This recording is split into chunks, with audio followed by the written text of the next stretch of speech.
Hey y'all, welcome to my channel. My name is Brittany. In this video, I wanted to create a video about me going back to the bedside. I have been a nurse for about 10 years. Well, going on 10 years, and I believe in September.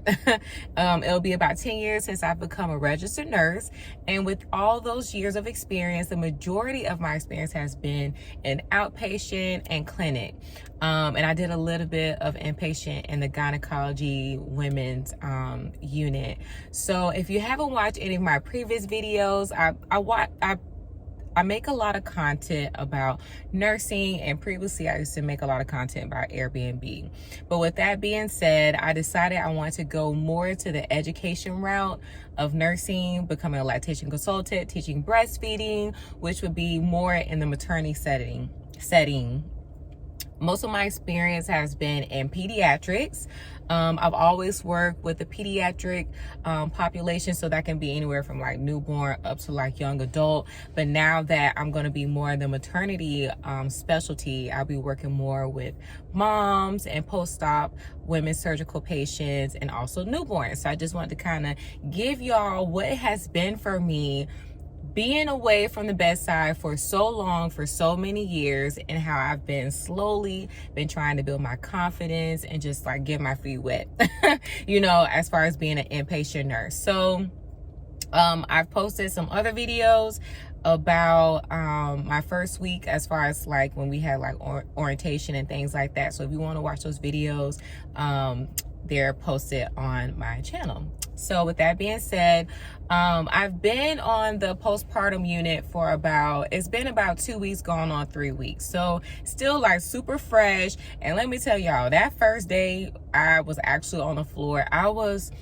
so nervous. I was so nervous, and I was trying my best to be like, going there confident and just not showing on my face that I was nervous. I also had a lot of things going on personally in my life, so that was kind of distracting me too, but I've been trying my best to kind of work through those things and really focus and give myself the best opportunity to be successful at this opportunity, right?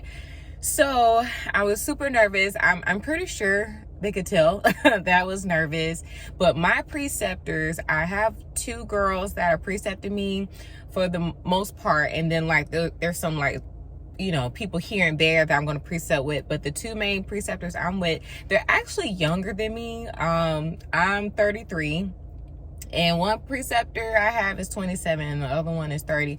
But they are so awesome, y'all. They're so patient with me. They always make me feel so comfortable, and I really appreciate their patience and guidance. And with them have been nurses they have I think 6 years of experience of nursing. So they have less years of nursing experience, but they technically have more inpatient experience than me. They've been so helpful in like me making that transition, getting more into that critical thinking. Like inpatient nursing is definitely a different mindset that you will have versus doing clinic. Clinic is a lot slower. There's not as much critical thinking involved.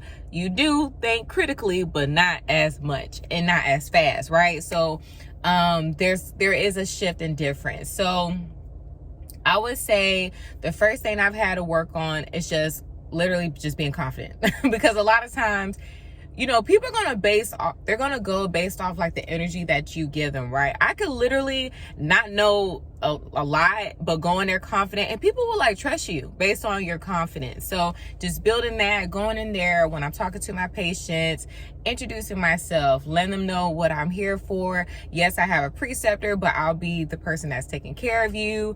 And each shift, I would say it definitely has gotten better.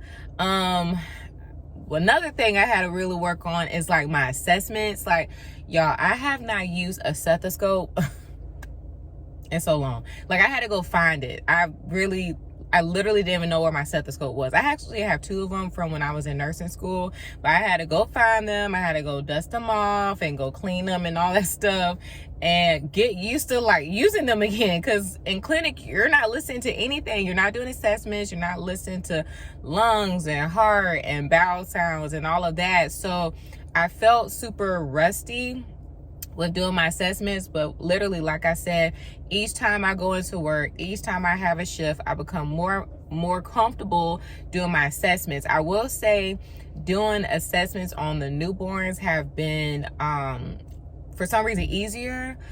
No, I take that back. Doing vitals on newborns have been challenging. So when you're in postpartum, depending on the hospital that you're at, most hospitals are pushing for couplet care.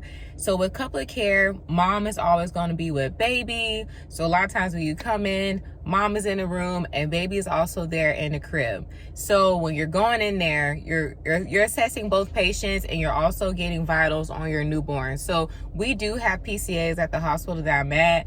The PCAs, if we have one available for that day, because sometimes, they're not there. If the census is low, then I have to get vitals on mom, but I'm always the one that gets vitals on baby. So when you have your newborns and you're getting vitals on them, you're going to listen for, the first thing you want to listen for is either listen for breath sounds, so you can count full minute, 30 seconds, however you do it, or you're going to feel or look. So getting used to doing that, because even though I work with newborns at my previous clinic job, the vital signs that we used to get were like head circumference and length, and what else did we get? And temperature.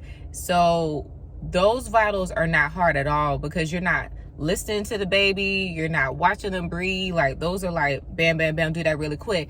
And the only time you really do like length and head circumference and all those type of vitals is when you're working as a transition nurse, which I will talk about later.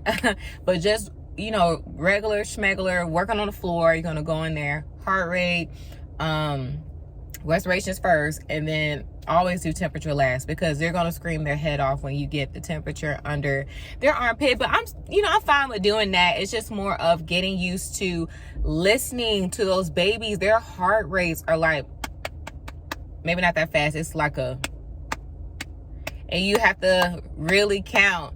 And if you're not counting and not like doing one of these to kind of, count the heart rate, you'll be like, wait a minute, what number I'm on? You know what I'm saying? So that's like me. So getting used to that. And then moms getting used to like breath sounds and heart rate with them is like super easy. The part that challenges me with the moms is the fundal checks, because it's painful when you're checking their fundal. Like, they just delivered all of that down there. It's like super sensitive, but you really want to get a good feel for the fundus, because you want to make sure it's not soft, and then you want to make sure it's firm, and then you also want to check for their bleeding to make sure there's no hemorrhaging going on and nothing that would be abnormal and be like life-threatening, right? Like bleeding out.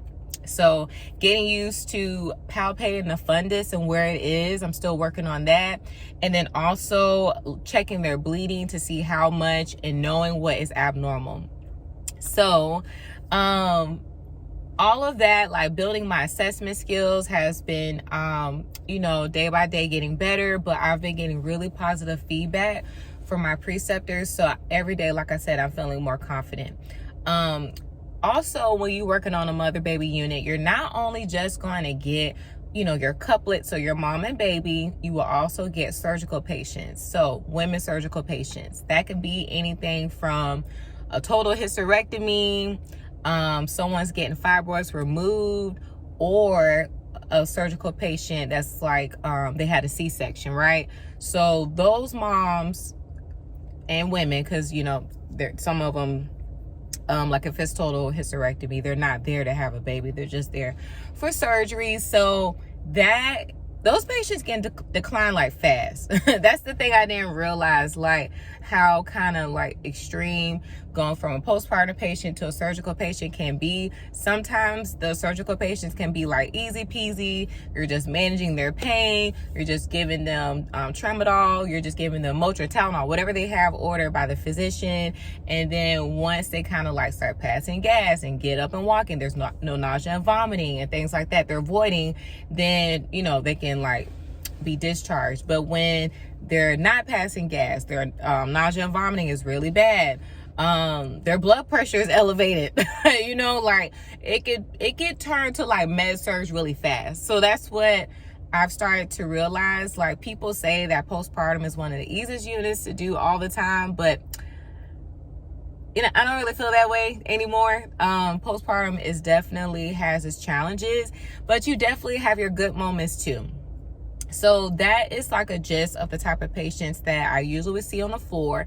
And then we have a nursery. So like I've said, we do have couplet care, but if mom, let's say mom has C-section and, she's drowsy and everything, like, she had like epidural and all that good stuff. Baby might be transitioned in the nursery. So nursery is going to be separate from where mom is. And so basically mom might be in the room, and then as a nursery nurse, you'll be transitioning the baby, meaning you're making sure they're stable. So sometimes you'll go down to labor and delivery, you do your vital signs, so your heart rate, respirations, and temp. And then you'll also do a newborn assessment. So we're looking at their sutures, we're looking to make sure they have their soft spots. We're making sure there's no like broken bones like in the clavicle area, and that they don't have anything abnormal that is going on, and also that they're not in respiratory distress, right? They're nice and pink, they're not blue around the mouth, and things like that. So that period of time can be kind of scary, right? So right now, the way my hospital has it set up is once mom delivers baby comes out, they'll put baby on warmer. The labor and delivery nurse will do like a 30-minute, like the first 30 minutes, she'll do like an assessment, make sure baby is stable. And then the nursery nurse will come down and kind of take over. Now, sometimes these babies come out with still like a lot of like mucus, or, just like, they're struggling to kind of start breathing on their own and, just kind of get things going. So as a nurse, it's going to be your responsibility to make sure that baby is stable. And a lot of times it's one person. You're doing this on your own. Labor and delivery sometimes doesn't help as much with transitioning nurses. Once baby is out and they're recovering mom, newborn, the baby is really on the transition nurse. So that sometimes can be scary if you're LAD, because you kind of feel like you're by yourself. And then also if the baby comes up to nursery, we do have 2 nurses that will be in the nursery room, which is basically like this big old room with all these warmers where we put baby on to do our assessment and to also give them time to like start regulating their temperature and things like that, make sure they're not hypoglycemic. And then there's like a big old glass window, and the parents stand on the other side and watch as we transition and just make sure that baby is stable. So transition nursing, or being a transition nurse and working in the nursery, to me is makes me more nervous. That definitely makes me more nervous, but I'm sure with time I'll build more confidence with nursery or being a nursery nurse. But for right now, I'm just focused on working on the floor. So I've gotten used to doing blood draws again. I haven't drawn blood, y'all, in like 5 years. Like, it's been a super long time since I've drawn any blood from any patient. But honestly, once I did the first time, I was good. And I think it's because I used to work as an outpatient nurse with oncology patients. So I did lab draws every day. I accessed ports every day for like chemo infusion. So once I did like 1 or 2, I was good to go. So I feel like now I'll be good. I just need to do some IV starts just in case. Only reason why I want to make sure I get the IV starts down is because we do get magnesium patients. So mamas that have trouble with like hypertension and preeclampsia and all of that, sometimes they get discharged and then they get home, take a blood pressure is high, and then they get readmitted. They're going to get an infusion of magnesium, and they will typically start the patient, I believe, in labor and delivery, or maybe like triage and then go to labor and delivery. They will do the IV, and the patient will come up to our floor for magnesium for a 24-hour infusion. The only thing is, if that IV goes bad, I have to replace it. Or just in general, if the patient needs any like infusion or fluids or something later and the IV goes bad, then I have to replace it. So I just want to make sure I get good at that, so that if it happens, I'm not always feeling like I have to rely on my co-workers. But my co-workers are awesome, and if I need to have them help me with an IV, I'm sure it won't be an issue. So that's kind of like the gist of like me getting used to the floor again, getting used to taking a report. Telling them to slow down, because a lot of times they use like acronyms or abbreviations for different things. like EBL is like estimated blood loss. I didn't know that. Just like different small things. G and P is gravida and para, how many pregnancies they've had, how many term babies they've had, things like that. So I would say if you want to go into maternity, definitely kind of like study a little bit before you go on the floor, so you have like a little bit of a background. Study like post-op surgical patients, and just wait for somebody to give you an opportunity, because I'm gonna tell you, I'm very grateful for the opportunity that I have, and that somebody took a chance on me after have been a nurse for so long. I'm very grateful for the opportunity. So that's the gist of me going back to inpatient after so many years of not doing inpatient, and I will continue to post videos about my experience. Please like this video if you like it, and comment below, and I hope to see you in the next one. Bye, y'all.